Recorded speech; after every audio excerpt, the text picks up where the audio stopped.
Halo teman-teman, kembali lagi di channel saya, Rizal Kurniawan Tutorial. Sebelum channel ini, ada baiknya teman-teman tulis cuci tangan cat bersih dan jaga kesehatan. Terus tonton channel ini di rumah saja ya. Nah, berita datang dari dunia teknologi, yaitu datang dari chipset gadget. Yaitu dilansir dari berita online dari inet.detik.com, yaitu setelah M1 Max, kini Apple punya M1 Ultra. Penjelasannya yaitu Apple menambah panjang lini Apple Silicon untuk Mac lewat M1 Ultra, menemani M1, M1 Pro, dan M1 Max yang sebelumnya sudah dirilis. Sistem on chip SoC ini terlihat dari namanya tentu jauh lebih kencang ketimbang varian M1 yang ada sebelumnya. Bahkan dimensinya pun jauh lebih besar dari M1 Max yang dimensinya sudah 4 kali lipat dibanding M1. M1 Ultra adalah gabungan dari dua buah M1 Max yang disatukan menggunakan arsitektur bernama Ultra Fusion. Ultra Fusion punya jalur data sebesar 2,5 TB per second yang menurut Apple sangat diperlukan untuk memaksimalkan performa M1 Ultra. Arsitektur ini membuat Apple bisa membuat SoC yang spesifikasinya 2 kali lebih kencang ketimbang M1 Max, seperti CPU 20 core yang terdiri dari 16 core kencang dan 4 core efisien, GPU 64 core, dan Neural Engine 32 core. Dengan menghubungkan dua inti M1 Max menggunakan arsitektur Ultra Fusion, kami bisa meningkatkan skala Apple Silicon ke tingkat baru yang belum pernah terjadi sebelumnya.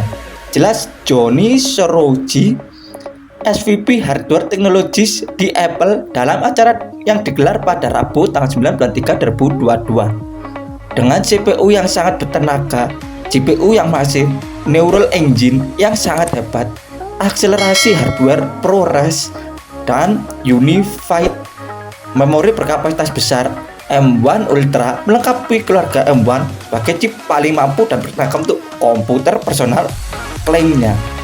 Lalu kapasitas RAM-nya pun menembus 128 GB. Kombinasi ini menurut Apple membuat M1 Ultra 8 kali lebih kencang dibanding M1. Tentu saja klaim ini tidak dilengkapi standar unit perbandingan yang jelas, seperti yang sudah dilakukan oleh Apple sebelumnya. Klaim perbandingan performanya tentu tak cuma pada chip M1, melainkan perbandingan ke chip-chip lain, misalnya Intel Core i9 129.000K dengan RAM DDR5 untuk perbandingan performa CPU, dan Nvidia GeForce RTX 3090 yang perbandingan performa GPU. Misalnya performa CPU lebih baik ketimbang prosesor 16 core atau untuk desktop PC dengan konsumsi daya yang lebih irit 100 watt. Lalu performa GPU yang setara dengan GPU discrete paling tinggi dengan konsumsi daya 200 watt lebih kecil.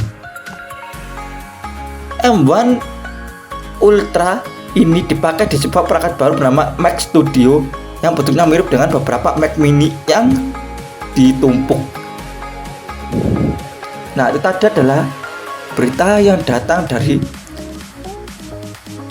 dunia teknologi, atau datang dari chipset gadget, yakni dilansir dari berita online dari inet.detik.com, yaitu setelah M1 Max, kini Apple punya M1 Ultra. Nah, terima kasih sudah menonton channel ini. Jangan lupa klik subscribe, like, komen, dan share, dan tekan tombol loncengnya agar saya mendapat notifikasi tentang video-video saya tentang teknologi, unboxing, dan tutorial, dan akan terus saya terus berkembang. Terima kasih.